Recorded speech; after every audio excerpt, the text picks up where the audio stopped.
Victorious Buddhas, compassionate ones, throughout the infinite worlds of the 10 directions, grant your blessings, so that the inner and outer work that I accomplish today bears the fruits that multiply beyond imagining and extend to the very limits of this existence, to benefit myself, the ones I love, and the countless other beings of the 6 realms.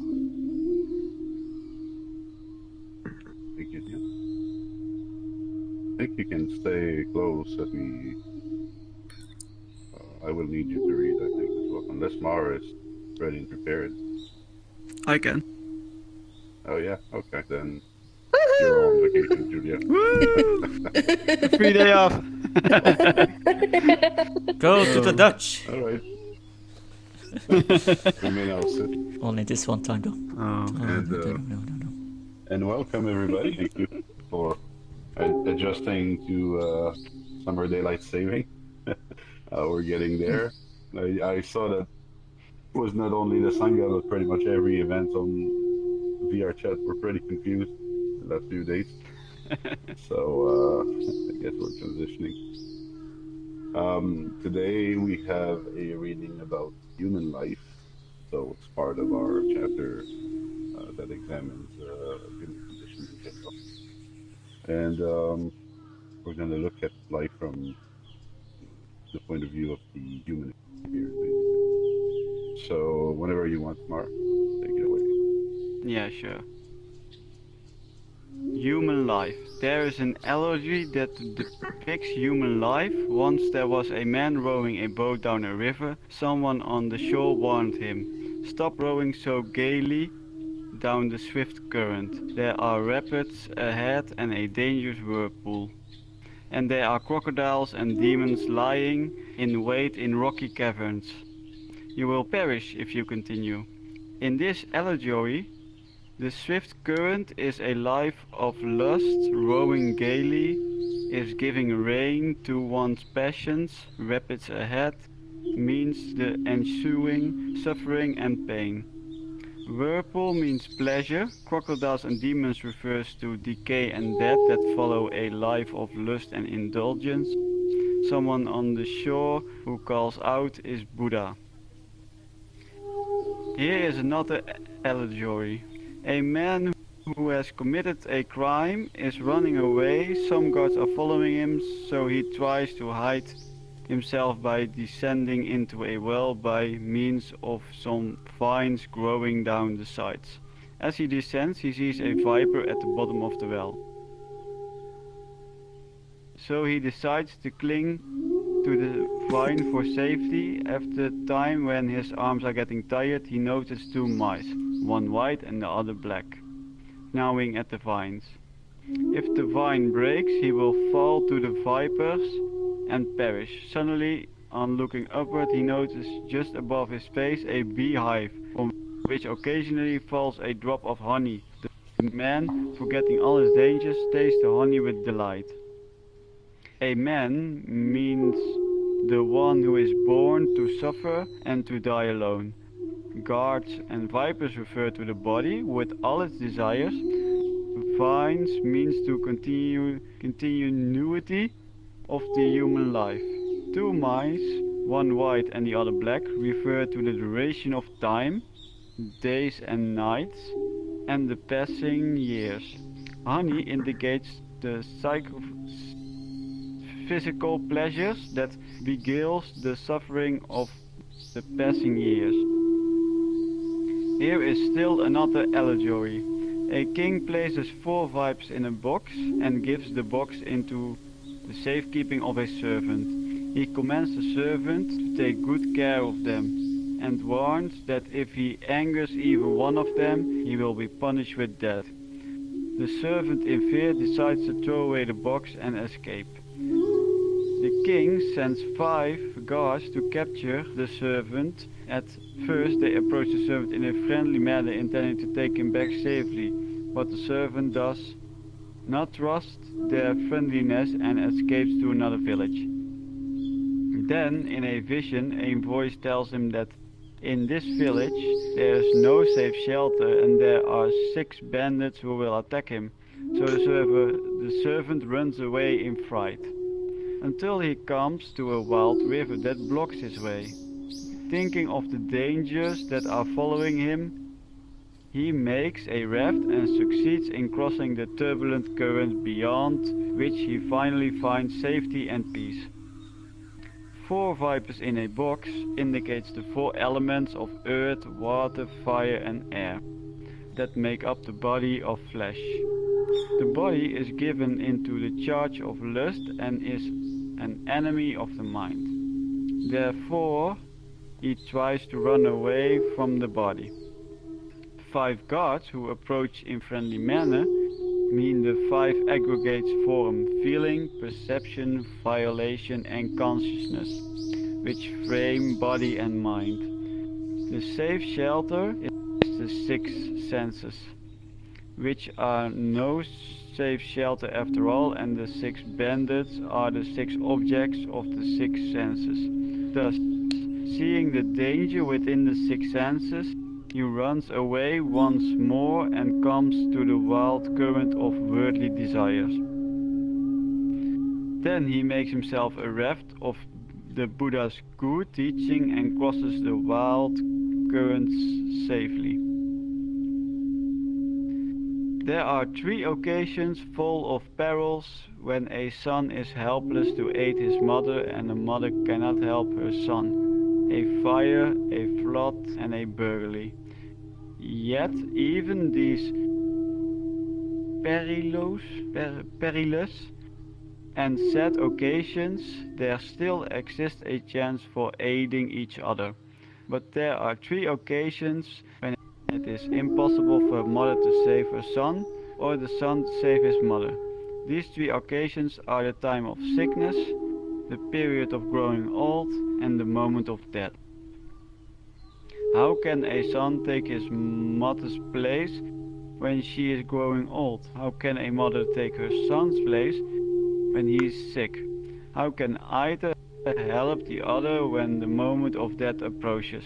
No matter how much they love each other or how intimate they have been, neither can help the other on such occasions.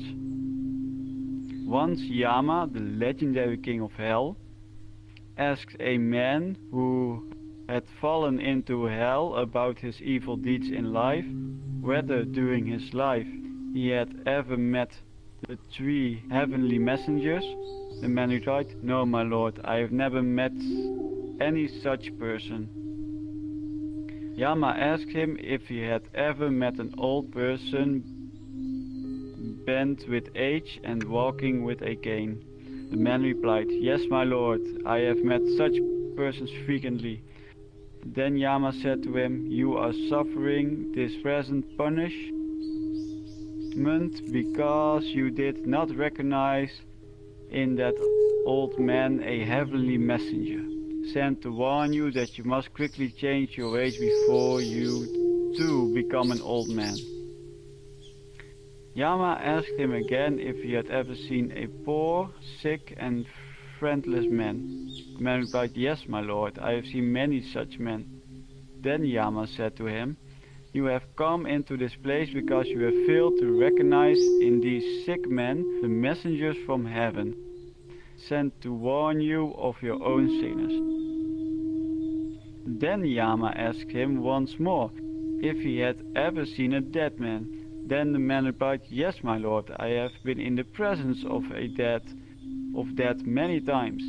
Yama said to him, "It's because you did not recognize in these men the heavenly messengers sent to warn you that you are brought to this.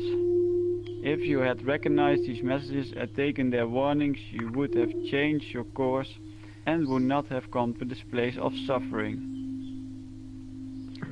Once there was a young woman named Kisagotami, the wife of a wealthy man who lost her mind because of the death of her child.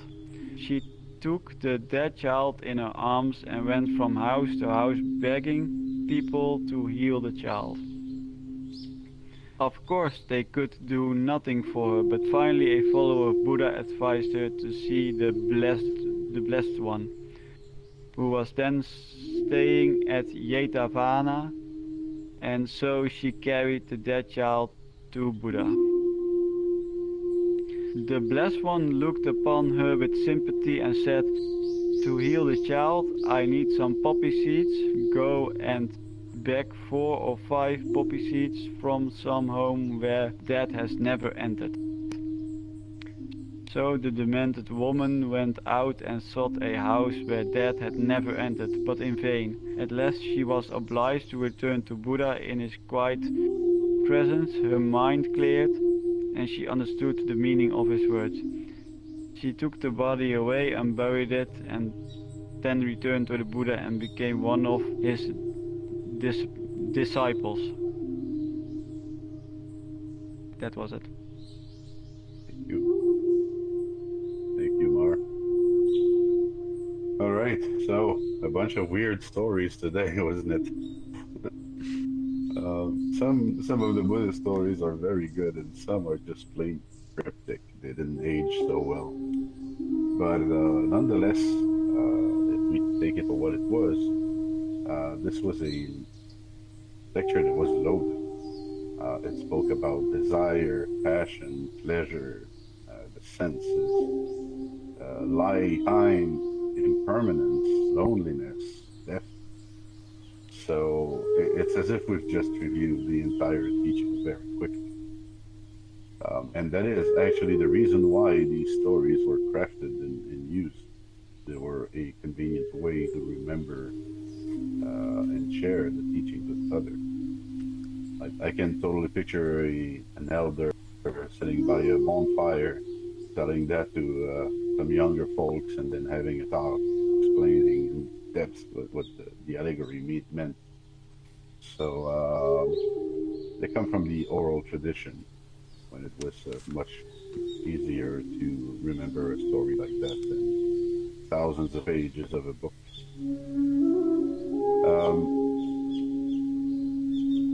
Most of the stories we heard today warn about living life unconsciously, giving way to our desires and passions. And it's interesting the way it was done, because the chapter kind of closes with sickness, old age, and death. But in a way, they're hinting that if we are living too intensely very early on, very consciously, well, basically, we are bringing about sickness, old age, and death maybe earlier, right? By abusing ourselves, we are hurting ourselves in a way. And but going back to all of this would be too long. There was a lot, as I said, so I will try to focus on a couple of things that I covered in detail in previous sessions. So I thought the idea of the 5 aggregates there we have introduced before, but I'm not sure if we've ever explained them. Does somebody know what the 5 aggregates are about in Buddhism? No? All right, so in a way, it's how your mind works. So it was described as 5 guards who approach in a friendly manner in the story. And they said it means the 5 aggregates of form, feeling, perception, volition, and consciousness, which frame body and mind. So let's start with the first one, form. So form has to do with the right view in Buddhism, meaning that it's when you start to perceive individual objects and individual things in the world. So when you perceive that you have a self, and when you start perceiving the self of others and of other things, you are pretty much in the aggregate of form. So you could imagine that it's like drawing a line around objects and around yourself. That's kind of what your brain does. And it does that through motion, actually. So if you were looking at a bunch of herbs and trees, like looking straight into the jungle, you might have hundreds of insects in your field of vision and a few animals, but you will not perceive them until they move. So the way the brain works is that it kind of analyzes and detects the differences in contrast and the lines and the movement, and see how that this brown clump is moving towards the left. So this brown clump is really not part of the background. And as it does that, it starts kind of drawing a line around it and guessing the axis and projecting how it will move. We know that in a way that this is how the brain works because that's basically how we analyze visuals in photonics. And when we're building technologies like the Kinect for the Xbox or other um, movement detection technologies, you kind of go through this. You know, you detect the colors, you detect the contrast, you detect the reflectivity, and then you start guessing where the skeleton is, where what can fold, what cannot, and so on. So all of that is obviously very unconscious. That happens in a fraction of a second in our mind, and it would be the aggregate of form. When you start distinguishing from this blob of particles that you're looking at in front of you, when you start drawing individual occurrences, you are giving form to the world. And then we follow with feeling. And I find it very interesting that it's put in the actual order because you could say, okay, there's a form, and then I recognize it, and then maybe I feel something. But actually, here it goes from form to feeling straight up. And the reason for that is that it's not really a conscious process. And Buddhist meditation masters have recognized that thousands of years ago. If you were to see a snake, for example, that form is kind of engraved in your DNA. Apparently, it's been useful for us to get away from snakes in the past. And so the minute that this form is detected, they have kind of scientifically proven that humans will have an aversion towards that. Uh, Same is true about spiders, but a little bit less so. It doesn't affect everyone. But we have like a set of forms that spook us. And why is it not conscious? Is that it goes straight to the amygdala. It completely bypasses the frontal cortex, and because we're in the realm of instinct, so it's the primal brain that is involved there. And so this feeling of fear when you think or when you have seen a snake arises without any rational thought whatsoever. It's just triggered into action by the amygdala. And then there is the actual perception. Oh my God, it was just a rope. You know, I thought it was a snake, but oh my God, it was just a rope. So finally, I start seeing the colors and the shape in more details. It's finally reaching my cortex where I can take the visual stimuli and the sound and the smells and piece it all together and say, oh, I'm actually in a gym. It must be a rope. There are ropes in gym, you know, or on a boat. So it's fine to find a rope on a boat. So at this point, you start rationalizing and saying that was not a snake. Or you conclude that it is indeed a snake. And then further rationalization would occur. You would try to guess if it's a dangerous snake or if it's an offensive one. Is it aggressive? Is it not aggressive? And so that's the third part of the aggregate. All of that is linked in the Buddhist scriptures to perception. And then comes volition. So maybe right at feeling, I kind of jumped back, but that was not really like a willful act. But in the volition part, volition comes from voluntad. So it's about willpower, right? So volition is me deciding how I will act. So now that I've decided whether it's a rope or a dangerous snake, I will take a different course of action.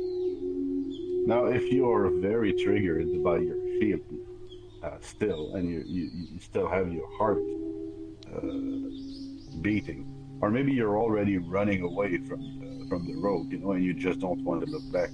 So that would be a reaction, an automatic reaction, or an unconscious pattern.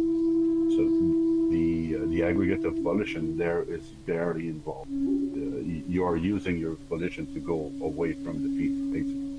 So that's an escape, and we do that all the time. We do that with chores. Like if I look at a pile of dirty dishes and I don't feel like washing them, then I might decide to run away from it. If I have this long work to do, a school or work, Same thing. I may go on the feeling I have about it, not necessarily about anything rational. So sometimes we don't use our volition too much, and that was level four of the aggregate there. And then finally, there is consciousness. So consciousness, I would say, is kind of the higher level where there is like the consciousness of an observer. You know that you are kind of processing signals. You know that this comes from the senses. You know that you're thinking about it, and so that's the ultimate space that you can create between you and the snake to make a wise decision. So and also, consciousness is about awareness there. So being aware of your surroundings, of your options, of what you do. Uh, so integrating other elements of your environment so that you have an appropriate response. So in a nutshell, that's what the aggregates are about. It's not really the traditional way of teaching it. The way that traditional teachings work is that they explain the aggregate as how you fool yourself. So first you fool yourself with form. Second, you fool yourself with feeling. Third, you fool yourself with your idea about this thing, so with perception. Fourth, you fool yourself thinking you can change anything about it. And fifth, you fool yourself thinking that you are really consciously acting where you might be simply reacting. So the aggregates are not necessarily presented as something um, like a document that explains how the mind works, but oftentimes just as exposing one of the mechanisms on how we fool ourselves. And then you go to another little bit in the stories that. Oh, I'm sorry. Before that, is that clear about the aggregates? Anybody has questions or commentaries about that? No, very clear. All right. So Jeez. then there was the four vipers in a box, and they said it indicates the four elements of earth, water, fire, and air that make up the body of flesh. So I just thought I would bring this one up because it might be kind of funny in 2021 to be thinking of the body in terms of earth, water, fire, and air. But I just wanted to point out that these systems are pretty much still in use in Chinese medicine, Tibetan medicine, and it's not that they're they're dumb and they actually think that we are made from a clump of you know mud and water, fire and air. No, no, no. It actually is that they look at the world around and they see how the world works and they look at the property of the world around and they try to apply that uh, to the body and to other objects. So, for example, the earth, the part of the earth of the body would be like the solid part of who we are. So, for example, we know that a lot of minerals go to the composition of the bones. So, in a way, there's a lot of earth in there. And then the water, well, we sweat and we excrete saliva and urine and all kinds of fluids. And so definitely there's a component, there's something about us that is liquid. And then fire, well, we do get hot sometimes, right? There's this fever, but we could also say symbolically that we have burning passion. So, and that our life is being consumed. So that relates as well to fire there. And there comes air, which I guess we all breathe and we all move in the air. And there are parts of our bodies that are actually holes and conduits and empty. So there you have the notion of air. Now, why is that useful to know? Well, if you're paying attention to the water in the body, for example, you may catch somebody becoming dehydrated. Right? So he would say, well, drink more. if you know what the lack of oxygen can do to somebody, then you can then increase the amount of oxygen you're giving them. And I mean, thousands of years ago, maybe it was about taking them for a walk outside or in the mountain air where the air was purer. And so they did kind of build these entire systems of medicine around that. But I feel it's very interesting to observe the world and contemplate the world and look at how an insect is living and build a parallel with how you're living. Look at a tree and build a parallel with how you're living. Look at the water. So we often speak about the inner master and how we can get teachings and wisdom from the entire planet, basically. And that's one way of doing it. So when you're hearing about these talents, so these are like observational teachings, not necessarily measured through microscopes, but through observation and philosophy, as it was done in the older times. So in a way, it is outdated, but at the same time, it can still be useful. If, of course, if you just laugh about it and say, "Oh, look at how lost they are," you won't get anything from it. But if you start looking at the world from this point of view, you might actually find some interesting things. Also, in one of our stories, there was something about a safe shelter. They said, well, the safe shelter is the six senses, which are no safe shelter after all. And then the six bandits, which are the six objects of the six senses.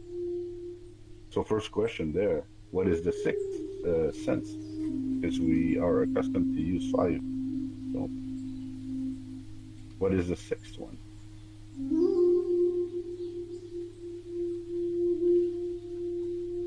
That's something we spoke about a few sessions ago. Anybody wants to risk an answer there?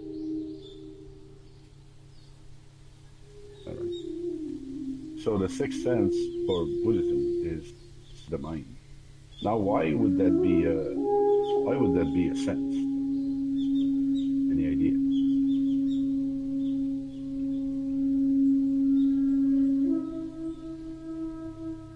Are you guys quiet today? Because you can change the world by thinking different. Or change your perception on the world by thinking otherwise. Well, what's the purpose of a sense? Let's start with this. Giving you information Right, which so, you can combine and take good decisions. So And the sense is like a probe, right? So it's, for example, your eyes are probing into your surrounding and they're bringing back visual information. Your ears are doing that with the sound around you. Now, if you look at the mind, what do you see in it? Wisdom. Before that, what is the mind doing all the time?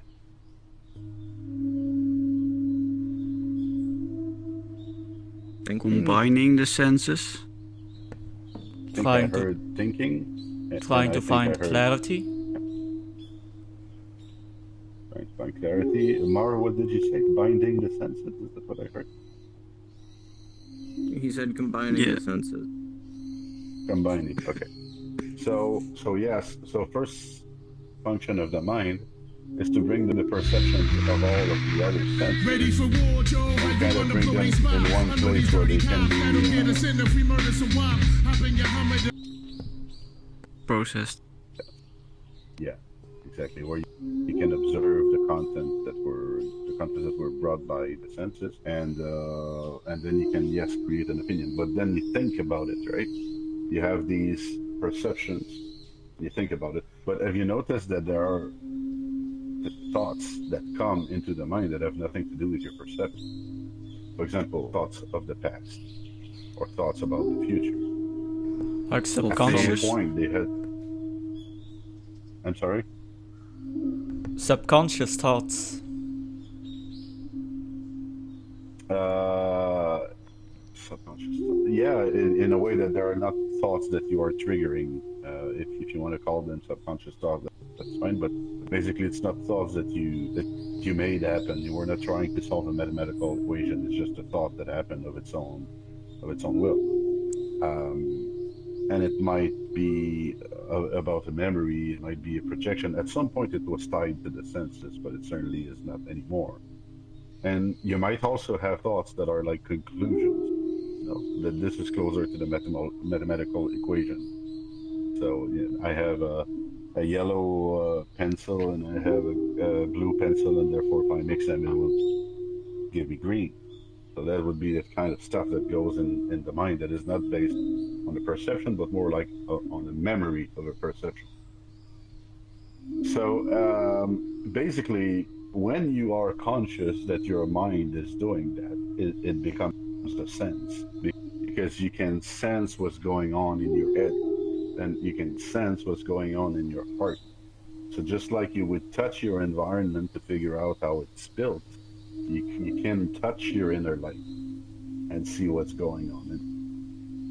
And that is why Buddhists decided to call the mind a sense, because it senses things that are within.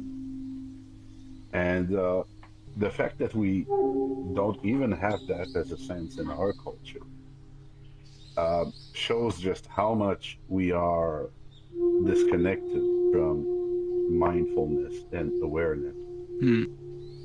We are tending to the other five senses all the time, all day long. But when do we stop to look at what's going on with us emotionally and intellectually? And this is where Eastern education and traditions differ so much from us, that they teach that to their children, and they teach that as to the family. Everybody's kind of born in that knowledge, which we ignore. But it is and can be a life changer once you start paying attention to your emotions and to your thoughts. You don't make the same decisions anymore. You also start noticing where you get stuck. Can I ask a question though? If it's I understand indeed if like the sixth sense is like the mind, and in the West we indeed look more from the five senses. There's a lot of mental health issues also going on in the West, like depression and such, because we are so focused on the physical aspect instead of the mental aspect. But if there's truth in that, in the East it's like taught to children and such and things, and more brought up there, wouldn't we see like a major conflict that mental issues are being better handled in the East compared to the West, even though we still see that a lot of people, especially from certain regions in East, are very skeptical, whatever the word is, for depression themselves, or sometimes even suicidal thoughts. So that's it. Like I think if it was so taught to the children, wouldn't they do better on the mental aspect compared to us? That's a question I would like to ask. So my answer to that, Casper, is that just because you know what's going on in your mind doesn't mean that you are dealing with it appropriately. So just like in the West, spirituality has been merchandised, and if you go to Buddhist temples in East Asia, for example, in many places they practice the way we practice Catholicism. Everybody shows up in church on Sunday, but do they really understand the profound teachings of Jesus Christ, or whatever tradition you belong to? We've seen it on TV a lot with the large spectrum of interpretation of Islam in the last few years, right? You see people that are interviewed and they say, no, Islam is about peace. and then the next day they pass another show on TV where like a crazy guy is depicted calling for everybody. They want to kill all the infidels, you know. So it goes to show that there are those that really get the teaching, and there are people who apply it to the letter, and there are those that have their own interpretation of it. So unfortunately, that's happening for all the major religions of the world, and it's the case with Buddhism as well. So what if you were just conscious of your thoughts and you start noticing that your thoughts are just spinning and spinning and spinning, but you have no tools to break that cycle and walk away from it, or you don't understand why it's happening? Well, in a way, I guess it could drive you crazy because you would be pretty much in touch with the whirlpool there. So that's where the teaching of the Buddha is so important. Once you start realizing that there is ignorance and fear and desire and frustration, and that this is basically the whirlpool, then you start having getting an idea of how you can snap out of it. When you understand also that you have this peace, this invincible peace within you, also that you can bring back your mind to it all the time, uh, it's going to help you. So they get the pointers and they consider it's a sense, and they are told to look within, but they're not necessarily well trained, all of the Buddhist practitioners, in the teaching and in how to manage their lives according to it. So does that make sense to you? Yes, but then I'd say, I mean, I do have to say, from all religions, and Buddhism is weird in that aspect that it's more like a practice rather than a religion, you know. I do wonder why Buddhism is such like a small religion considered to the main religions in the world, if it can actually benefit in certain regards. It seems to be quite localized in certain regions and a lot splintered compared to Christianity, Islam, and Judaism.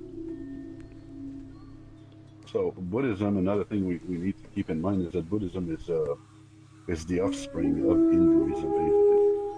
It's a sanitized version of Hinduism, less gods and superstitions and rites and festivals, and because Hinduism is incredibly complex. So Alan Watts used to say that Buddhism is Hinduism stripped out of the bells and whistles for export. So it was like if you wanted to tell the essence of Hinduism to someone from another country or another faith, you would probably boil it down to something like Buddhism. But I mean, yes, why is it so small? The thing is that in Buddhism also you don't recruit. So it's kind of against the Buddhist ethics to talk people into joining. Buddhism has not been doing conquests or fighting holy wars. There were a few feuds between different sects who thought that they were disfigurating, they were corrupting the Buddha's teaching, and so there were a few wars in that sense. There were no like conversions in holy wars. And if you look at the two most important religions of the world right now, what you find is the Crusades basically was the Muslims against the Catholics there. And so they did conquer a lot of territory and convert a lot of people. So Buddhism has been simply growing slowly but steadily, and it's still not a huge mass. But if you combine it with Hinduism and recognize that they share significant roots, then you see that it is quite the movement. And also you can think of other offsprings, for example, like yoga, which is practiced in so many crazy ways. Now you have drunk yoga and hot yoga and cold yoga and all kinds of yogas, which have nothing to do with, the actual teaching, but still they are offsprings of the movement. And look at pop psycho Buddhism is everywhere also. So it is, and also there's this thing that if I'm a Buddhist, yeah, I don't have to define myself as a Buddhist either. Because the really, really good Buddhist is basically just a human being.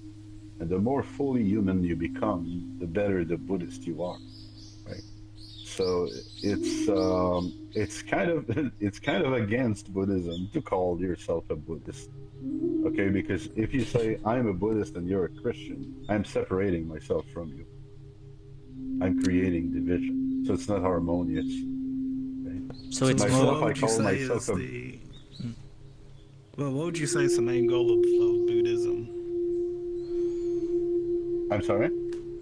Well, what is the goal of Buddhism? To be fully human and to understand the root of suffering so that you don't repeat the same behaviors over and over that are destructive in you. But the way I usually sum it up, Buddhism is about knowing what love is and being aware of when it's in your life and when it's not, so that you can bring yourself back to it when it's absent. So it's mainly a mental discipline to live a happier, more fulfilling life. So, is there any concept of like sin or anything in Buddhism, or like right or No, wrong, or is it just neutral? There is no good and bad. there are no, there is no good and bad, and there is no sin, but there are like uh, guidelines, or, for example, in Buddhism, you have the notion of right speech. So, and there's a tenet that will say, well, speak the truth, you know. But the idea is not that you should always speak the truth. Actually, if speaking a lie will save somebody's life, you might do that. However, know that in 95% of the cases, if you do not speak the truth, you will have to live with consequences. You will be creating some unwholesome karma for yourself and maybe for people around you. So there are like the tenets in Buddhism are things that you should be aware of. I will call them lines of transgression. That if you step on the other side, stuff will happen that you might not like. But if you want to go there, go there. You know that you won't go. You won't be in hell. We won't send you to hell for that, basically. I mean, but doesn't that presuppose that good and evil exist? If you say that there's a right and wrong way to live. No, no. Actually, okay. So No. in Buddhism, wrong would be what is creating consequences that you do not want in your life. Okay? It's not about it being black or white. It's really that you are you're going contrary to what you're trying to achieve. That would be wrong. So And it's more or less if you, subjective. It's not like there's objective good and evil. It's just subjective, just according to what you believe. well, exactly. Buddhism is to Buddha the way Confucianism is to Confucius. So we basically study the philosophical principle of a man that was the Buddha and said, hey, guys, do that and you will stop suffering in your life. And so you can be both a Catholic and a Buddhist. You can be a Muslim and a Buddhist, and so. So it's not there's no But even beliefs. when it comes to suffering, that's wouldn't that be subjective too? It's I would call it relative. I don't know if subjective, but relative. Yeah, but basically, relative. It's just another word for being relative. There is no like Yeah. universal suffering. It's just an individualistic type of notion. Yeah, well, we don't have the same tolerance to suffering, but you know, cutting your finger hurts no matter who you are. But there are people who cut their fingers every day in the work that they do and they don't care anymore. There are those Right. to whom it happens very scarcely and they get freaked out when it happens, right? So, in that sense, it's very relative, but it's still suffering. It's just you don't deal with it at the same level. And that's what Buddhism is. Buddhism is teaching you how to deal with cutting your fingers and taking this position so that you cut your fingers less often, in a way, But there if is that no makes sense. really objective. There is no universal right or wrong way to live. Ultimately, in Buddhism. No, no, definitely. Right. Okay. Interesting. I think so. And welcome. I think it's the first time I see you around the stereo. Welcome. I'm a Christian, by the way, so I'm just listening. He joined on me. Well, you will. Yeah. You might find out that Buddhism can help you. I don't know how you practice Christianity, but you might find out that Buddhism might help you become a better Christian. Actually, it's very compatible. Oh, okay. So yeah, so I was on the sixth sense, the mind, and then there was this notion of the six bandits as well. So we have our mind, and we have these senses, and then we might see something attracting, something that glitters in a corner, a light that shines, or a sound even that will grab our attention. And if we are not careful, we may be kind of completely sucked into that and moved into that. That happens with lust, for example, where you would be awestruck by the beauty of somebody, and then you start thinking about them all the time.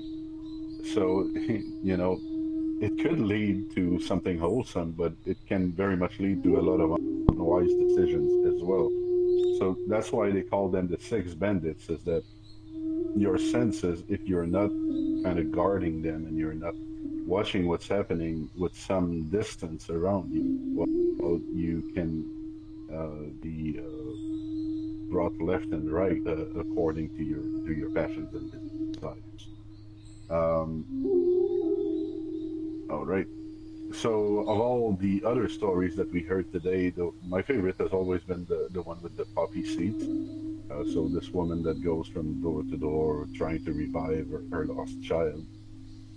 And the Buddha basically says, well, find poppy seeds in a house where nobody has ever died. We will give it to him and he will live again. Now, what we need to know is that poppy seeds at this particular time were maybe as common an household item as salt is for us today. You're very likely to find salt in every household. But and there it's about death, but basically knock on all the houses, on all the households that have salt, and try to find a place where nobody has suffered, and you will not find this place. So it was this way of teaching the woman, the Buddha, that where she would realize herself that she is not alone. Because when we are struck by these events, that's how we feel. If you become crippled, or you lose your job, or you lose somebody that you love, or somebody dies, the world kind of closes on you, and you might feel very, very lonely. So instead of just calling her foolish and confronting her, the Buddha there kind of uses the technique where it says, well, I'm going to send her on an errand, and she's going to realize it herself. Then said that she's going to follow him. I like to ask people, how is life treating you these days? Instead of asking, how do you do? Because it then allows me to ask them, well, then, how are you treating life? There's usually a connection. If life is treating you good right now, probably because you're doing something right, or you have been doing something right for quite a while. And if your life is miserable, well, sometimes life is unfair. We cannot expect it to treat us good all the way. But if it's unfair, it's unfair. You don't have to blame yourself for it. But if you look deeply and see that life is treating you bad, but maybe you're not helping out, it can become helpful. And so today's talk was all about this, basically, the human life and how we go through it. Some say that life's a bitch and then you die. Others say that life is beautiful. Yet there are others that are just waiting to enter the kingdom of God, or to live in eternal bliss, nirvana afterwards. But what are your thoughts on the matter? What's life to you? What would a life worth living be?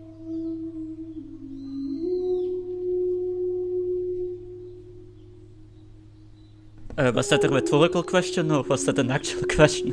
Sorry, I was thinking. Yeah. Yeah, no, it's an actual Oh, question. Let's start with the first one. So, Oh. if I ask, what's life to you guys? What do you How do you relate to life?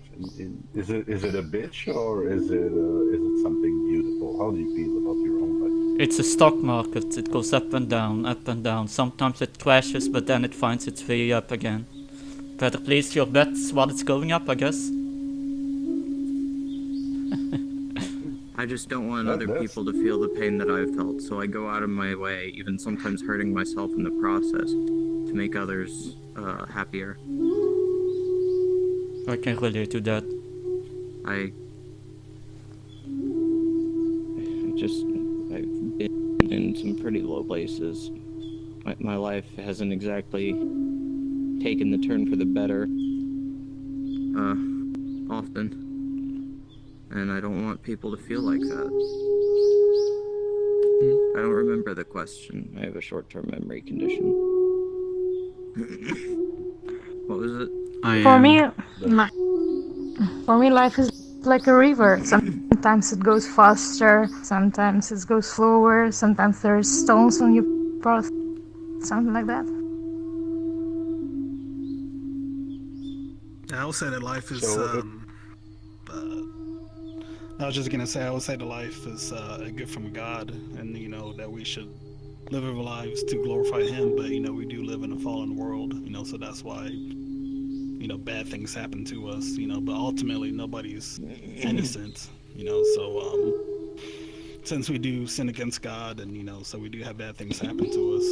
But ultimately we do have redemption in Christ. And He's gonna bring all things anew. So I would say that that's what life is all about. question like this: do you feel victimized by life? I don't. Nope. Nope. It happens. Because what It I No, find happens. not anymore. not anymore, right? Have you ever felt this way? The others, not Mark. Mark just gave it up. Oh, oh, I felt. I used to feel like everything was unfair and everything, but ever since I don't know, I just made a switch in the way how I see and think about things, and just tell myself, instead of failures and see them as a waste, I see failures as a way to improve my. Yeah, like you learn through failures. I don't try to see my failures and the things I've done as a waste, but rather that it was an helping or a stone to climb up to a better position, and that changed my mindset quite a bit about life. So I find it interesting that when I ask what life was to you, everybody kind of answered in the third person.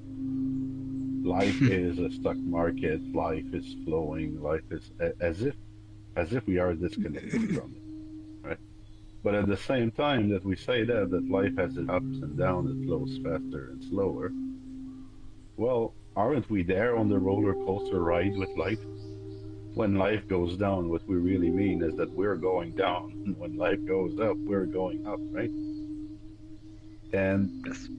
that that's kind of this idea there, but actually seeing it in the third person is not isn't that completely bad because it allows you to take a step back and see, well, do I need to go down with life or to go up with life?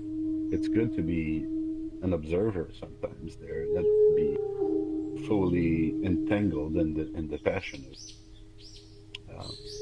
If anything, awakening and the Buddhist path, it kind of shaves the highs and the very highs and the very lows of these ups and downs. So it keeps you a little bit more centered because you don't have to go all the way down or all the way up because you know I better, mean, you know what's down there. but doesn't that assume a standard outside of yourself? If you're talking about, we need to be centered. Because I thought you were saying earlier that when it comes to good and evil in the world, there is no universal good and evil. It's just within yourself. But it almost you speak as though it's outside of yourself, like it's something objective. Okay, so the center in Buddhism, I'll try to connect it a bit with Christianity. Let's say that God is everywhere, and so that means that, as it says in one of the scriptures, God is under every rock, and it's everywhere. It's also in you, I wouldn't say that. right? I wouldn't say sorry? that, but I wouldn't say that, but I think I get what you're saying. Well, what I'm trying to say is that this is a creation. God permeates it all. It's in everything. It's everywhere. It knows everything. It's all right. And so, if it's in you, like the Buddhist view on that would be that a prayer is actually connecting with the God that's within and around. It is basically attuning your mind to this divine space there so that you can enter in communion with it. And that's your center, according to Buddhist view. Okay, we call it the Buddha, we call it the Buddha field, we call it the Buddha nature, the Buddha mind. It has many names. It's also called emptiness and vacuity, and it has many names in Buddhism. But basically, it goes back to this idea of the essence of the universe, which is the closest thing that we have to a God. And so, is this something that's subjectively known, or is this like just an inner type thing? Like, is this like a universal truth, like what you're saying? Science with the Higgs boson, we made a lecture on this many months ago. But for example, it looks like the Higgs boson particle field and what they're discovering right now in quantum physics. And actually, as you know, they're redrawing physics right now. They're redrawing it in a way that is extremely compatible with what Buddhist practitioners have been saying for 2,500 years. So it's as objective as science can get. But it's not something that you should believe in. It's something that you should find, actually. You should try and see if this peaceful center exists within you and if you're able to go back to it. So, again, it's very much experiential and individual. It cannot be demonstrated or proven because I would need like a second and a third observer, and I cannot see what's going on in your heart just by sitting next to you. Right. So, it's but personal. before you're talking about when it came to right and wrong, you're good and evil, that was more of a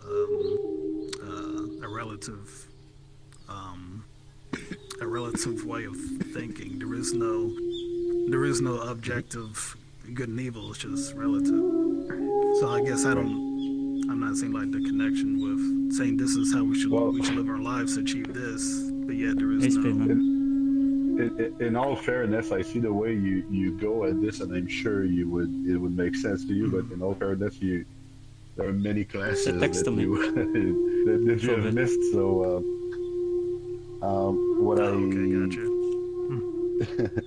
because this idea of good and evil. I guess I'll have to go now.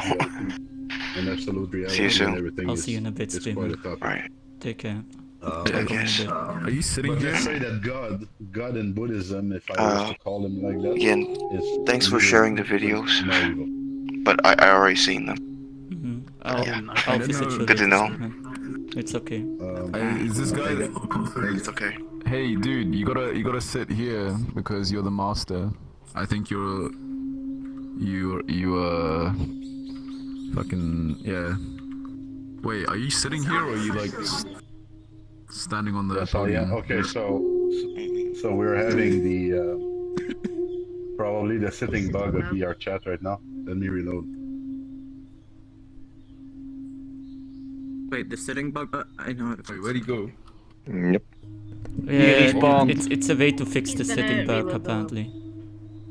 Yeah, I know. Oh, I thought he was like, for that. I thought he had Whoever's the seeing him in the wrong chair. If he sits in that chair, then gets out of it, then it'll fix itself. Did it 2 weeks ago. It's a cursed chair. Hello. All right. Sorry, guys. I can also break the chair just by using the screen app. Yeah, I thought you were like Can't sitting see me here or now. something. Can't see me now. Yeah, Yeah. now. All right, great. Yeah, you were in a different so spot earlier. so good and Hey, evil, Ruben, basically, should I become by enlightened? nature, What? and beyond as well. It is said to exist and not exist and not exist, and it's a Oh my mental goodness. game. Okay. Yes, it's a mental game that basically points out to the fact that it's beyond human understanding. You cannot really get it fully. It's meant to break your mind, and that's what God is. That thing that breaks your mind, where nothing makes sense anymore. That's what God is in Buddhism, if you will, and that's your center as well. So it's a place where there are no So, shoulds. There are no things that you should do, things that you shouldn't do. Where like inactivity is considered the highest form of activity because you're just doing like the agenda of the universe. I mean, but It's yet just he's giving us instructions on how to live our life. no, because if you don't find it, you No. will never manage that. If you this is really experiential. This center that I'm talking about, you find through meditation, through mindfulness meditation and vipassana, and some people meditate 40 years and they never get there, and some get it very quickly.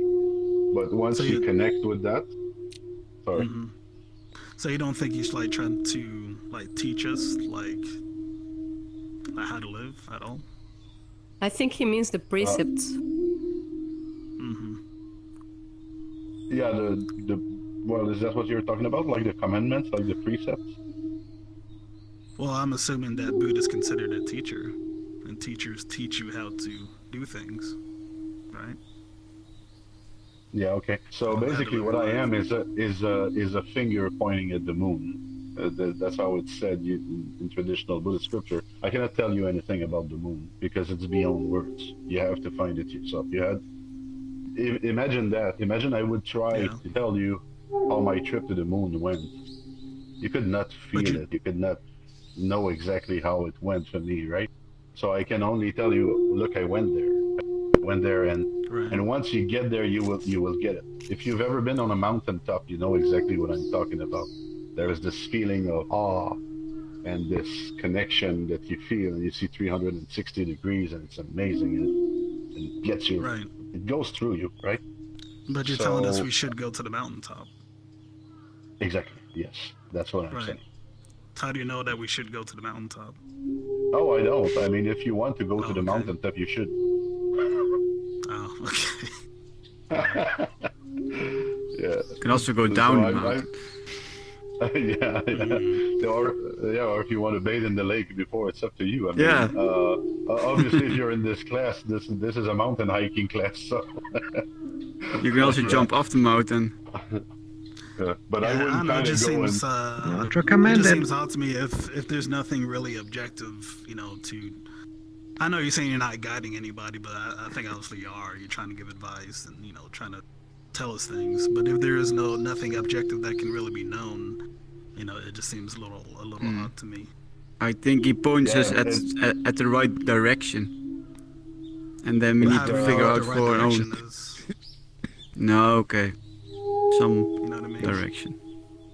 yeah, but that's the thing, is that Buddhism is non-dualistic. So not only is there no good and evil, but there is no up and down, there is no left and right, there is no east and Right. west. So the entire path kind of doesn't work with those extremes. It's just a different state of the universe, no matter what you are observing. So, but if you want, I can always take some time with you and help you catch up on the basics. But Mm-hmm. if anything that was taught by the Buddha, it was simply that because of our dualistic worldview, we get into a state of fear. Because of our state of fear, we start desiring things, and because everything is Mm-hmm. impermanent, we get frustrated by our desire, and thus we increase our fear, and then it starts spinning like that. That's the teaching of the Buddha in a nutshell. And so if you start hammering that within, and if it resonates and if it's true for you, then you are basically starting to walk up to the mountain. And then objectively, going up the mountain. No, you could be going. No, you could be going down the pit. I mean, there's no direction again, but I have to use words to explain the concept. He can guide you towards to go up the mountain, and you think you're going up the mountain, but you could actually be going down by following what he says. Oh, definitely, especially if you're deluded and you did not make that connection.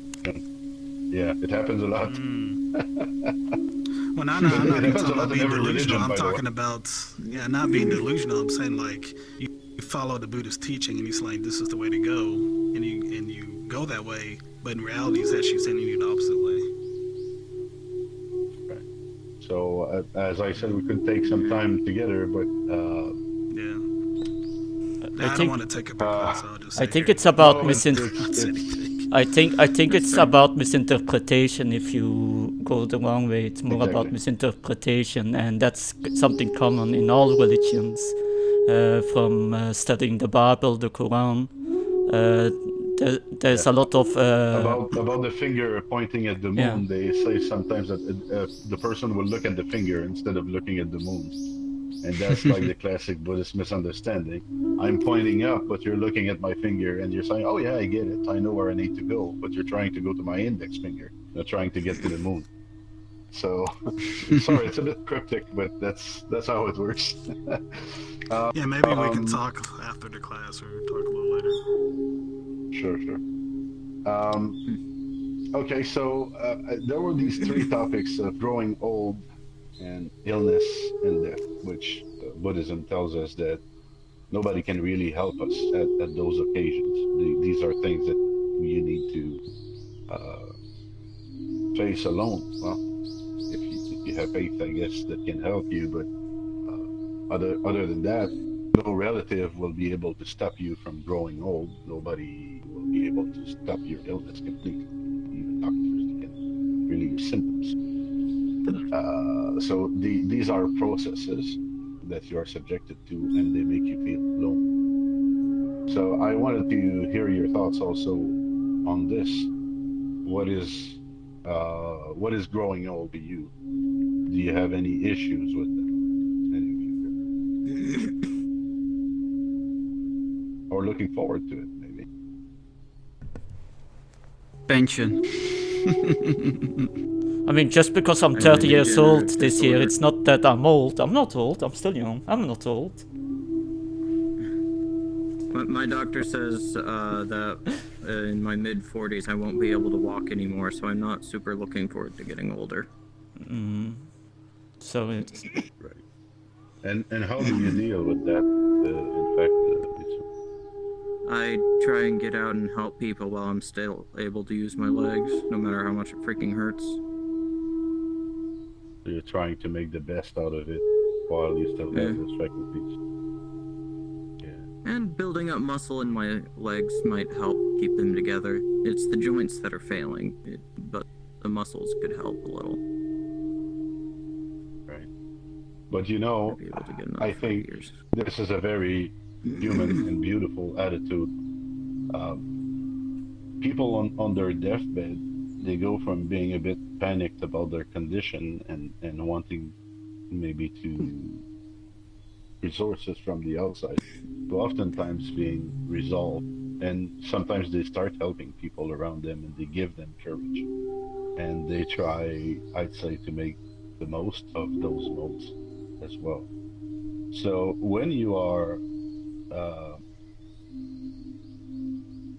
surrounded by inevitability, when fate is there, then you pretty much have to resort to your mental and emotional resources, to your own resilience, to face these things. And as Miss was demonstrating, it's even an opportunity to make a contribution. The fact is that we are all dying right this moment. Every second is a second that moves us closer to our death. And some of us realize it more than others because it hurts. Right? But in a way, um, it when you're not hurting is also a very good opportunity to be unconscious about the way you're living and about it. It's a good opportunity to waste your life. So to keep that in mind, and I was part of a. You guys probably know the Knights of Columbus. I was a Knight of Columbus many years ago, and I remember one of our initiation. Um, we would look at a human cranium, and there was memento mori. Remember that you're going to die. And there was the hourglass and everything. So that's the thing, you know. If you don't want to be shaken by growing old and by illness and by death, you need to live in such a way that you're always conscious that these things are around the corner, that your body is decaying. I think our mind, our brains, I think develop until the age of 21 years old, and then after that, it's pretty much 23. going down. 23. Brain stopped growing at 23. Right. So you see, if you're over 23 years old, you're on the other side already of that, of your peak capabilities. Same thing is true of the body. Memory loss happens to everybody sooner or later. So just keep in mind that we are basically in a free fall, as if we had jumped off a plane and we're moving towards the ground with every second that passes, and you don't have a chute that you can open. Now, what will you do as you go down? Will you panic and complain? Or will you try and have a little bit of fun in the sky? See if you can fly around, see if you can smile, and then when you hit the ground, you hit the ground. So that is what has been described as the enlightened attitude, to know that you're dying, but to decide that you're going to smile about it. And that there are some things in the world that we don't control, that we should have the same attitude about it. So I guess that's all I have to say today. About that, how did Buddha himself came to the end of his life? I don't think I ever asked that. Yeah, it was. Strangely enough, it was our second class, the last teaching of the Buddha, and the Buddha basically gathered his students. He actually made a prediction: I'm going to die on like 2 weeks from now. And so he made arrangements and gathered all of his ex-students in one place, and he laid on his side. I think it was on his right side. They called it the resting lion posture. For some reason, this is important in Buddhism. And he gave his last sermon, which was like an overview of everything he had taught. And then he asked everybody if they had any more questions. And when they said no, he died. And that's like I guess that's the cool way to die in Buddhism. Other Zen masters have been reported to die pretty much in the same way. So the idea there is that you are trying to help until your last. Any idea how chronic, what his age was upon that? I think it's 80 years old, and he was poisoned, by the way, not by somebody that didn't like him, but he was exclusively eating alms that he received from door to door. And at some point, somebody gave him grain that had fermented and was not good anymore, and that caused food poisoning, and that's what killed him. Food poisoning at the age of 80. Yeah, well. Yeah. Can still happen. Yeah, I mean, yeah. I don't think that person meant it. Well. No. You killed the Buddha. Well, that's another thing, just to maybe give some food for thought for Stereo again. It is said theory in Buddhism that if you meet the Buddha on the road, you should kill him, so that you don't get attached to any notion about the Buddha. Say that again. Somebody was talking behind me.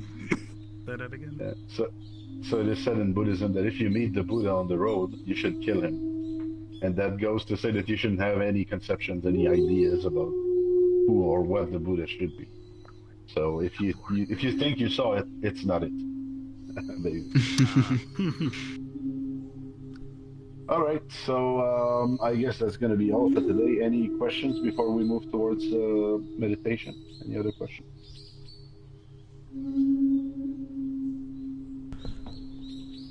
Airbending? Julia? Okay. I was just wondering, because of the advance in technology, we might be closer to overcoming disease, old age, and death if we, at some point, we will be able to upload our consciousness or something like that. Are you asking me if we will be able to do that?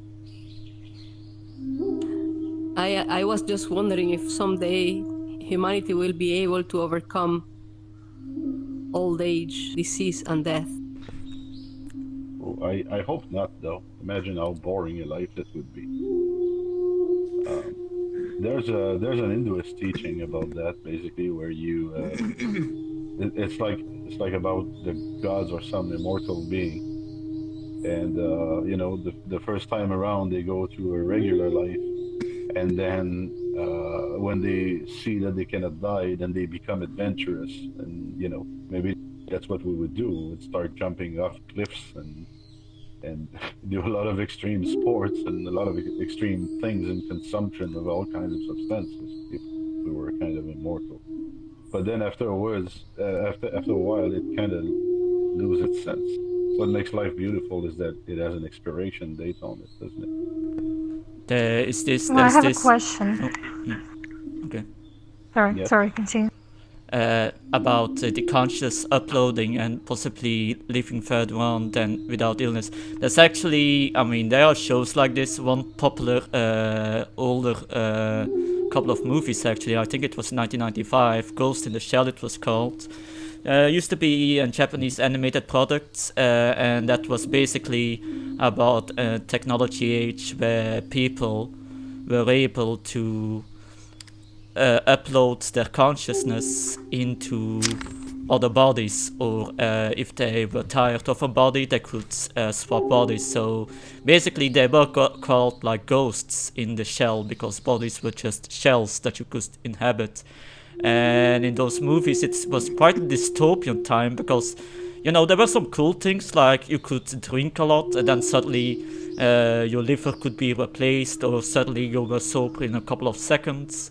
But it also showed some dark stuff, like, because your consciousness was always being moved from shell to shell, and you began to lose your individuality, your own self. And the major protagonist in that movie, if I remember, was clearly quite depressed with existence, because eventually you start to doubt if it's all real or not, because what even are you at a certain point anymore? But yeah, it was interesting. So yeah, I'm familiar with many of these series. That's a good example. Oh, you know Ghost in the Shell? There was one that's just called. Oh yeah, I know also of a series that's called simply Upload, where people get uploaded to paradise, which is like a VR environment. Once they just before they die, actually. And so there are a lot of sci-fi has been written around that concept. Will we ever get there? Would it be exactly the same type of consciousness? Frankly, I do not know. It's equally fabulous and scary at the same time. But what I know is that an existence that would go on forever would be a pretty boring one to me, at least. Kado, there was something you wanted to... Yeah, I had a question about the free will and Buddhism. I guess I'm kind of good with being in the moment. I learn how to like spectate and just be there and be it, but I have some like problems with when it comes to like action, when you have to decide on things and when you have like to choose. It all doesn't matter, or it does? That's a question. And do you have a free will in the Buddhism aspects? That's that's my question.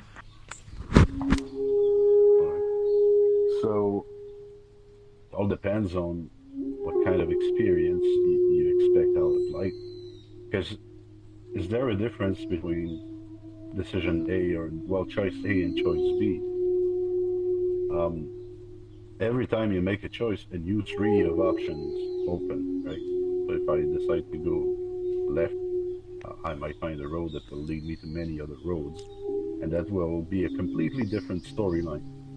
So even if my first choice, which was going left, was, I thought, a bad one, it can actually bring me to a better ending. And same thing on the right, actually. I could think that this is the right choice, but then I walk this path, and it turns out to be something completely different. What Buddhism would say about that is that don't waste too much time thinking about the future. That's where you need to use your mind as a tool, make a list of what seems to be the pros and cons, try and see what makes the most sense according to your experience and what you want and who you are and the circumstances of your life. But beyond that, do not obsess over making the best choice in the world. The future is not for you to know. And I don't know if you feel like it paralyzes you because you're afraid to make the wrong choice. What is it that you're going through when you're facing a crossroad like that? Is it a question? Yes. I'm asking what is it that you go through? Because you seem to struggle with choice there. So is it that it paralyzes you? No. No. In general, like often it comes like you. I start overthinking about like I'm good with like being in the flow, but when I don't have to decide anything. But when the life brings the choices, I think I'm kind of like started overthinking, and it's like I'm struggling. In general, in many. Mm-hmm. So the good thing is that if you don't make a choice, life will make it for you. So that's really nothing that you need to worry about. Yeah, good. I got a question once you answer hers. Yes, and then as I was saying, if you're overthinking, and if the nature of your overthinking is trying to predict what's going to happen in the future, then you really should be cautious of that. Because basically, what you use to forecast the future is what you have experienced in the past. And all of that is dead. And what is valid in it, you have no guarantee whatsoever that it will reproduce itself exactly the way it played out the first time. So if you're just trying to copy and paste what happened in your past into your future, there's a strong probability that you're deceiving yourself.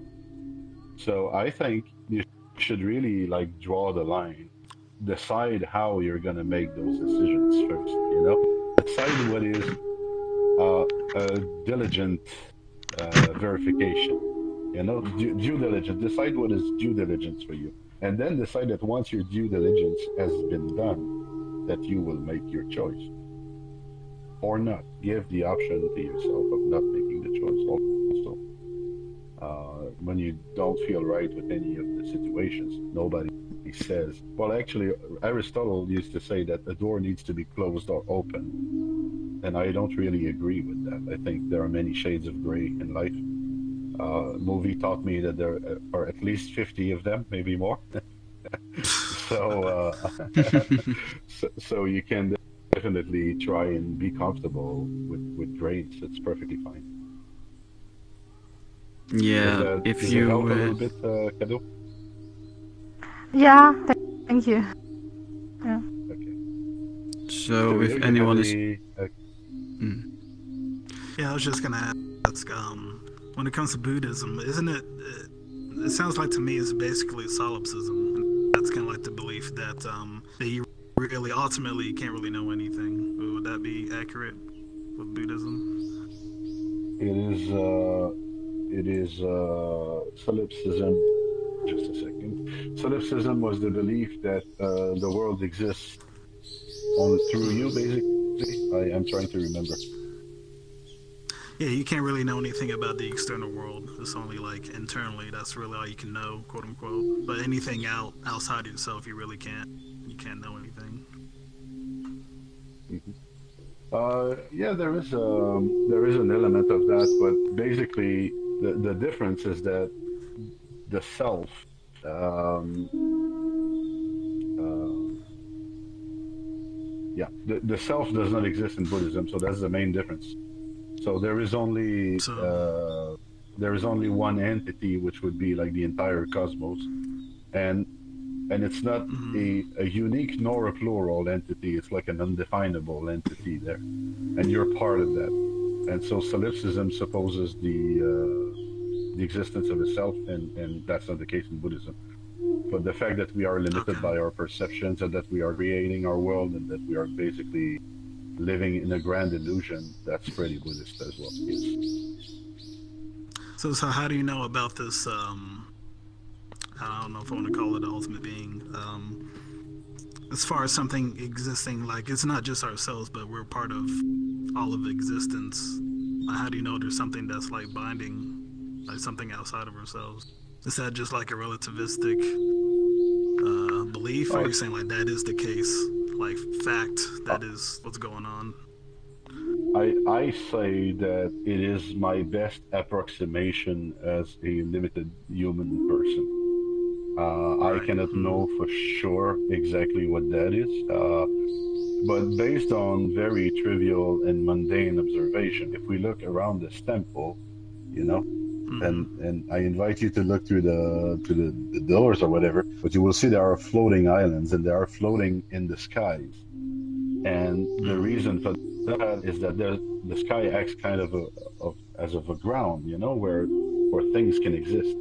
And in native philosophies, for example, they would call it Mother Earth and Sky Father, if I'm not mistaken. And these were the masculine and feminine principle combining and creating what sprouts from the earth and what lives in the sky and what falls from the sky and everything. So there is this idea that there is a ground of potential behind our reality from which everything is born and into which everything goes to die. And I think you can see that by looking at simple things like the earth and the sky, but also, you know, for example, liquid that takes the shape of a recipient. We always see that things are born from somewhere and then they decay and they kind of disappear and remix with everything. So that's the Buddhist view there, that we are living in a big recycling cosmos, basically, and that there is this ground where everything happens. And to us, that's the closest notion to So even when right, so even when it comes to that, that's something that in the Buddhist worldview, like we can't really know that. Yep, exactly. Actually, in Buddhism, they say if you're wondering where you come from and you know what's the meaning of life and all of it, don't bother with that. It's a loss of time. You will never figure it out. So it's more like a cyclic type of thinking that everything, like the planets go around one another. Time does the same, life does the same, everything is pretty much on the cycle. Right. So that's what I'm saying. With no beginning nor Buddhist, end. Right, within the Buddhist worldview, like the only thing that you know for certain is that there is no certainty. Yeah. Yeah. I mean, but isn't that kind of like a paradox? Like you're certain that you're not certain. It is, and that's basically it. That we are. I once wrote many years ago that life is a paradox, and enlightenment is its ultimate expression. So when you become a living paradox, you're pretty much an enlightened space. But it seems like how would you get out of that circle within the Buddhist worldview? Like how do you get out of that, or it just kind of keeps going around and around, and you can't escape it? You don't really get out of it. You just deal better with it. You just stay in it. I think Alan Watts called it sort a of dance of life, or like the yin yang, Yep. a dance. Yeah, that's the thing. It depends how you deal with it. As I said, if you're falling from a plane and you spend your time panicking, that's one thing. But if you start making a sky dance, you could have the time of your life there right before you die. So the it's things. just. So the things that Buddha taught were ultimately meaningless. Yeah, sure. It's meaningful Stereo. only if you're suffering. Yes. I think you are conceptualizing a lot, and that might be what you need to do right now.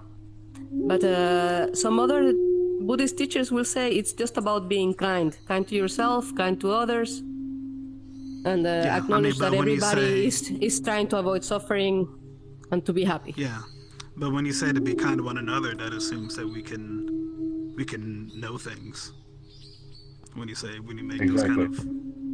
That's so why even I don't when you say teach it be like kind that. to one another, yeah, when you say to be kind to one another, that assumes that you can know things.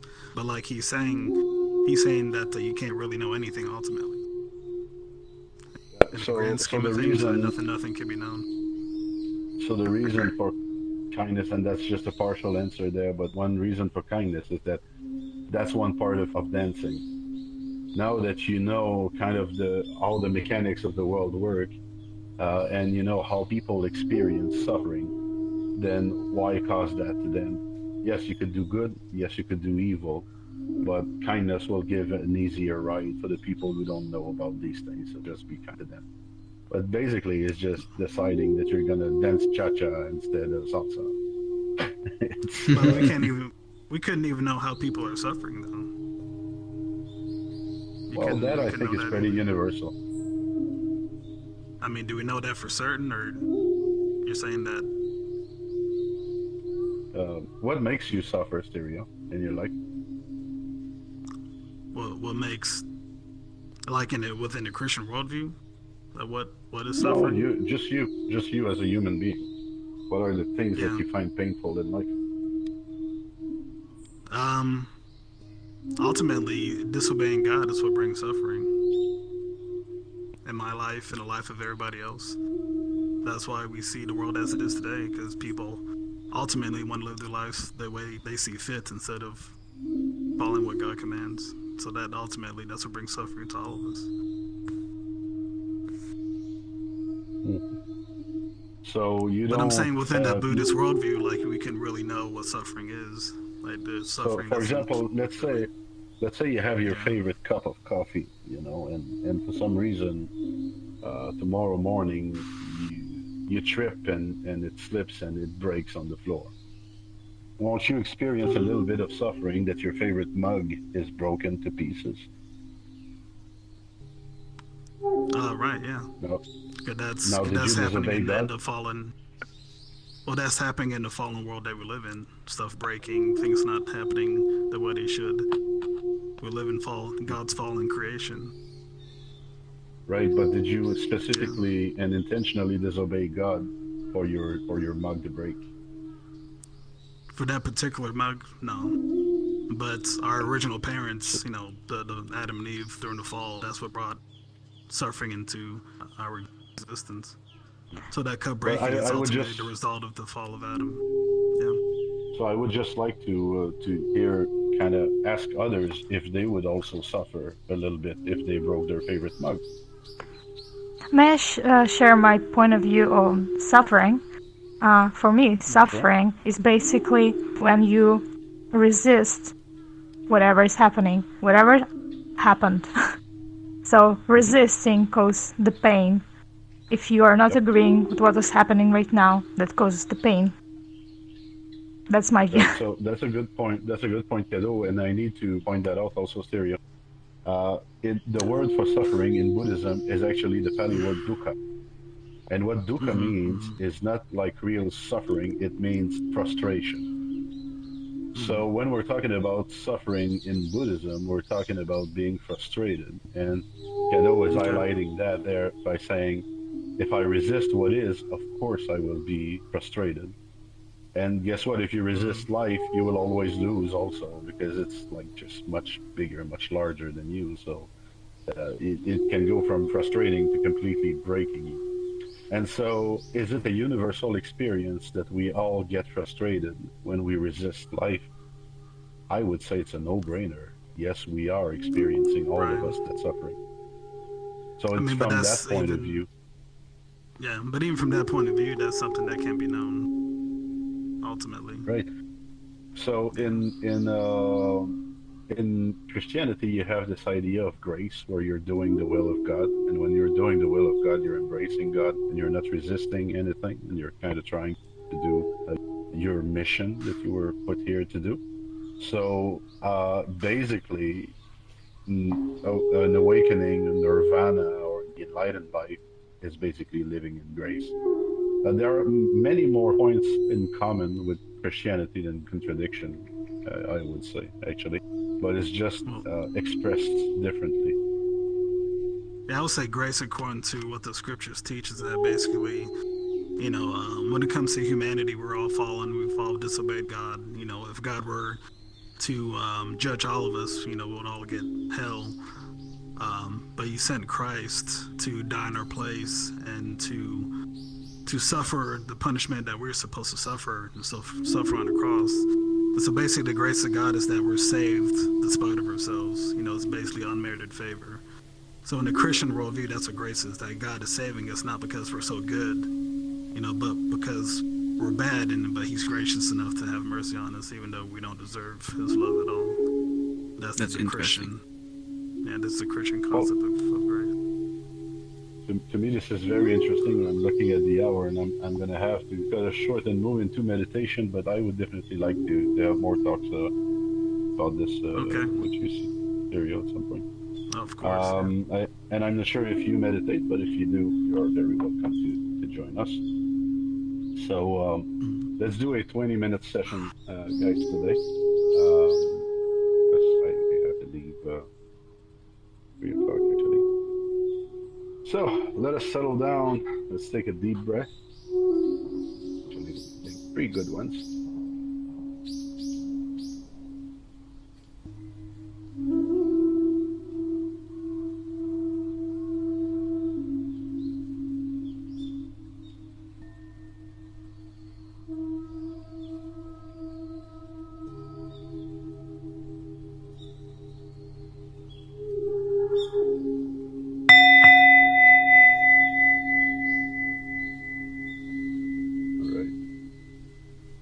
So let us take a very comfortable position. You're very relaxed, that your spine is well aligned with your neck, head is straight. And then let's start relaxing the muscles of our head, starting with the tip of our head, slowly down to our eyes,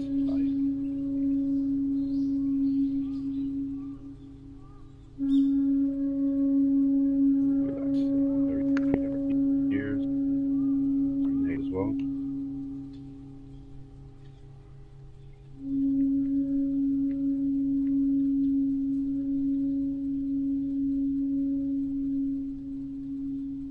And relax the upper back, our shoulders down to the tip of our fingers.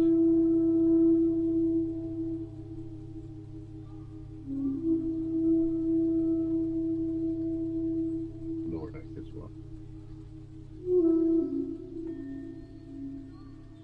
And make sure that your arms are falling comfortably to your laps. Chest is soft. Belly is soft as well. No tension or that. If you find a tension, bring your attention to it. Let it go.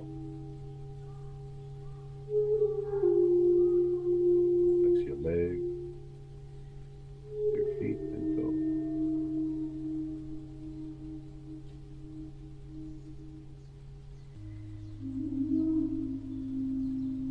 Then you can feel as if you're sitting right under a hot shower. That as the hot water covers you, you further relax. As if even your body was melting.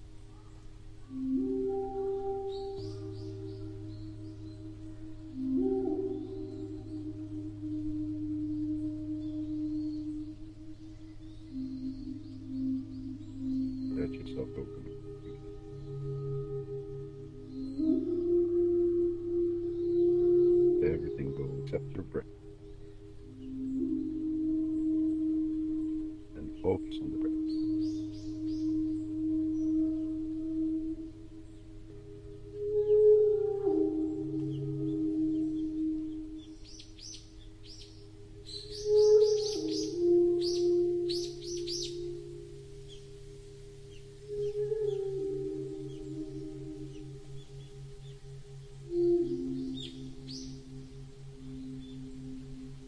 Basic instruction that you start thinking and label your thinking.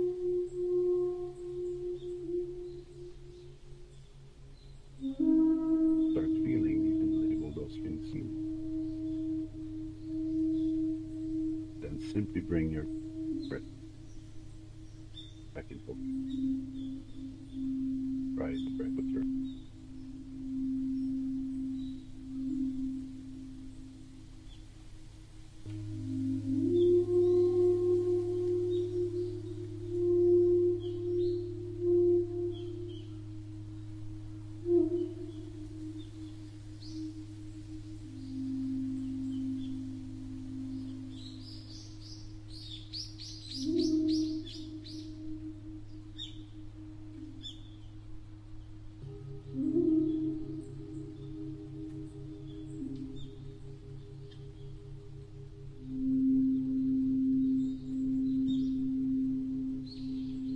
simply relax into the breath.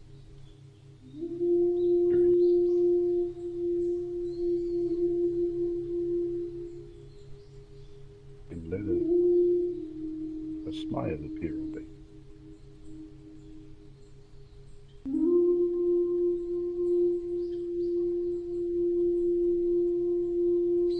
Usually comes with a good feeling in focus that you can rest in place while focus on the breath.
take some time to think about these universal conditions in which we are all suffering. The tiniest of frustration to the tougher one, like illness, growing old, losing people that we love, facing our own death.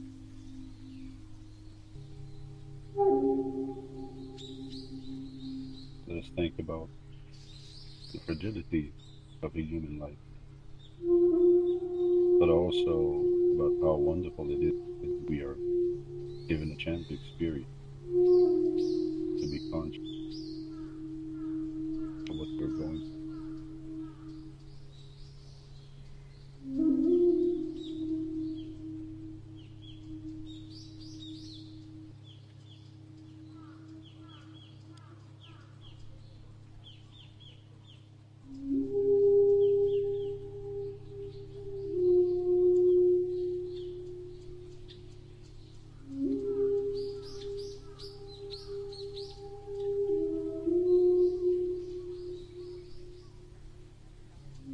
If we are not affected by any of these, we also feel great.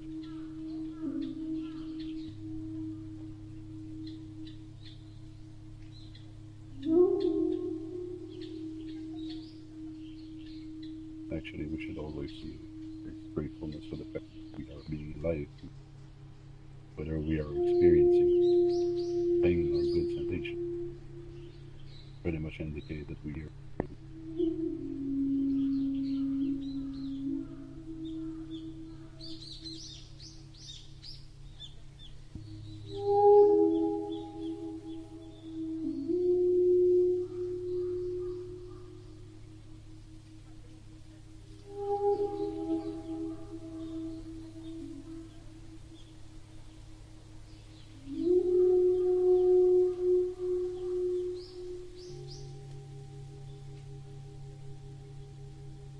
Let us wonder if we spend enough time actually living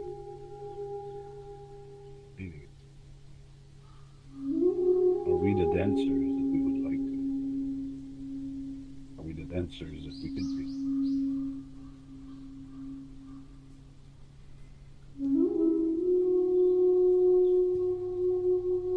As we focus on the breath, let us envision ways in which we seize the day, seize life a little bit more, and make the most out of our time on earth.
monk that I knew that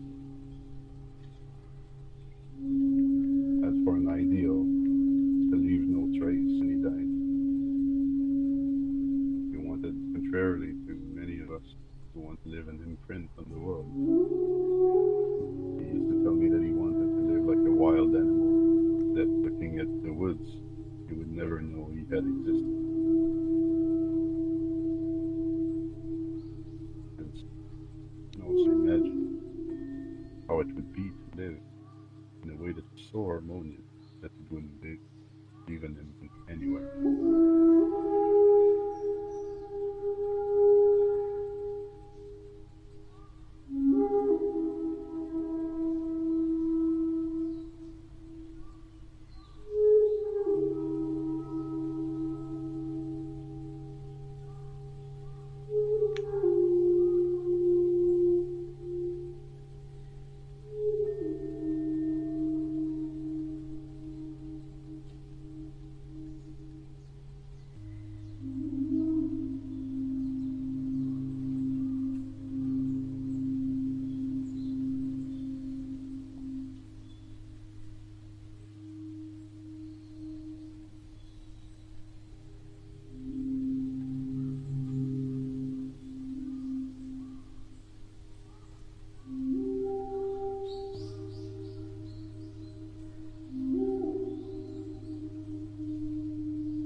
Let's take a deep breath, actually.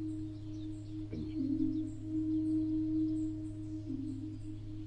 I said, unfortunately, we only had time left for a 20 minutes meditation.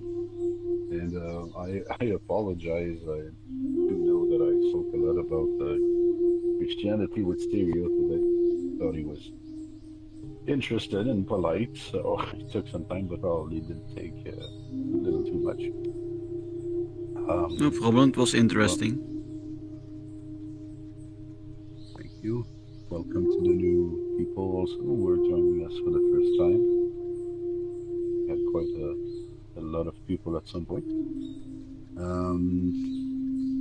Hello, first experience. How do you feel? Did you manage to relax a little bit? Yeah, thank you. It felt really good. I was wondering, you have a French name there. You French speaking or? No, I don't speak French. Right. Oh, I was wondering because I'm French Canadian. Ah, I Oh, see. maybe. That's why you pronounced my name correctly. I see. Okay. Right. Didn't our Christian friend join the meditation? I think he's gone. No, he didn't. No. He didn't stay for meditation. Guess it was more interested. I don't know. Well, one thing at a time. So, all right then. Thank you guys. Julia, maybe join me for dedication.